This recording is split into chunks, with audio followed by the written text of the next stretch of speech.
আসসালামু আলাইকুম দর্শক বন্ধুরা, আমি এই মুহূর্তে একটা ওলের জমিতে আসলাম যেখানে মাদ্রাজ জাতের ওল চাষ করা হচ্ছে।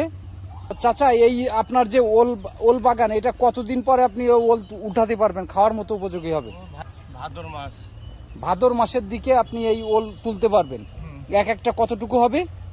ওই 4 KG 5 KG 2.5 KG. 4 KG 5 KG 2.5 KG এক একটা ওলের ওজন হবে। দর্শক বন্ধুরা দেখতে পাচ্ছেন এই এক একটা গুড়ার থেকে এতগুলো করে কল বেরোইছে কেন কাকা? এগুলো হলো বীজ রাখা। ও, এগুলো বীজ। দর্শক বন্ধুরা, এগুলো হচ্ছে বীজ রাখা হয়েছে। চাচা এগুলো বীজ রেখে দিয়েছেন, এই জন্য এক একটা গাছের গোড়ার থেকে 3-4টা করে কল বেরোয়েছে। এই ওল কি মিষ্টি হবে কাকা? হ্যাঁ, ওই দিক দেখানো ওই দিক একটা করে। এগুলো বীজ রাখা ছোট ছোট, আর এই পাশে সব থেকে বড় বড় গাছগুলা এখানে আছে, যেগুলোর থেকে এক একটা ওল আপনার 5 কেজি 7 কেজি এরকম হবে। 4-5 কেজি ওল হবে। এটা মাদ্রাজ জাতের ওল।